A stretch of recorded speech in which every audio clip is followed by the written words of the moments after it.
What will the cost of this lockdown be to the economy? Well, I said to the Parliament back in May that were we to go back to a full lockdown and see restrictions in place that were there prior to the National Cabinet agreeing in 3 stages to ease restrictions, then it could cost the Victorian economy up to $1 billion a week. Now, the next couple of weeks are going to be vitally important. We're hoping the spread of the virus is contained. But developments in Victoria are very serious. There's not only the health challenge, but there's also the economic challenge. And we're very much focused on providing Victoria with as much support as they need. The Prime Minister and the Premier spoke yesterday, as well as speaking multiple times in recent days. We've deployed Australian Defence Force personnel to Victoria, where they have more than 800 Commonwealth officials working in Victoria in various capacities to support the effort to stem the tide of new cases.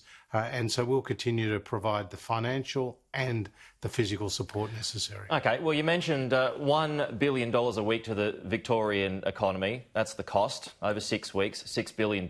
What sort of flow-on effect will that have on the national economy? Well, Victoria's about a quarter of the national economy, and obviously what happens in Victoria matters to the rest of the nation, and particularly it goes to consumer and business confidence and the speed and the trajectory of the recovery. So that's why what happens in Victoria will really make a difference to what happens across the country.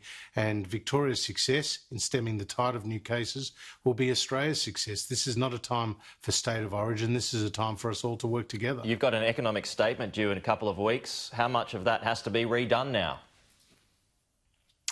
Oh, look, we've been working, diligently on the details of that statement, and obviously we're continuing to watch the situation not only in Victoria but across the nation when it comes to the economic recovery. I do point out that we did see some very positive signs prior to this new wave of cases in Victoria. Consumer confidence had picked up around 90% off its lows, Pete. Business confidence had picked up 70% off its lows. Manufacturing activity was nearly back to pre-COVID levels, and we saw retail sales in May having a big boost. So it's important that we stem the tide of new cases, we throw resources at the challenge, and that's what the Commonwealth and Victoria will be doing. Still a lot of people without jobs, though, at the moment, Treasurer. So how much of those businesses who somehow survived that first lockdown won't make it this second time around? Well, we're hoping that, to give every business the best opportunity to get through this very challenging period. We have already provided more than $10 billion into the Victorian economy through the JobKeeper and the Cash Flow Boost programs alone.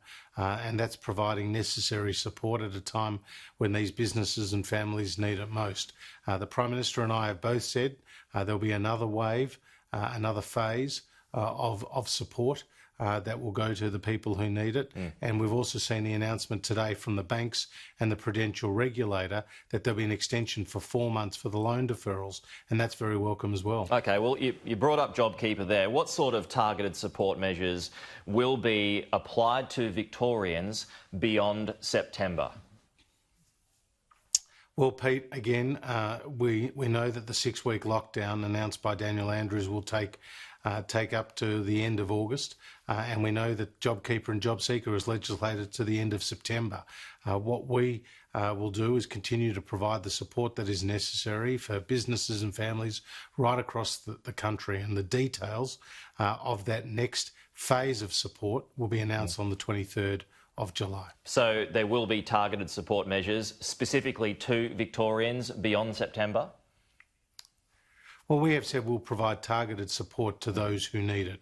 We adopted a series of principles going into this pandemic and the economic response, and they've guided us and served us well, namely that the measures we've announced have been temporary, they've been targeted, they've been scalable, and they've been proportionate to the challenge that we face. And that will continue to be the case for any new announcements we make. There are calls for the hospitality sector and the aviation sector to receive extended JobKeeper payments until next year. Is that possible?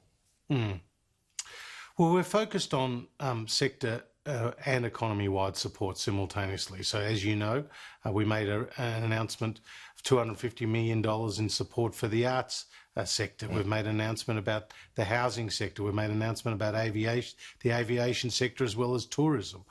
When it comes to the hospitality sector, the best thing you can do is stem the tide of new cases, ease the restrictions, and that will create more jobs. And we were starting to see that trend prior to this crisis. So let's wait to the 23rd of July when we'll provide more details.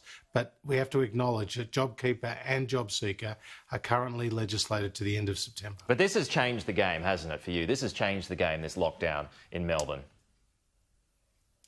This is a serious impediment to the recovery, to the speed and the trajectory of the nation's economic recovery, not just Victoria. I mean, Victoria is a quarter of the nation's economy, and what happens in Victoria matters to the rest of the nation.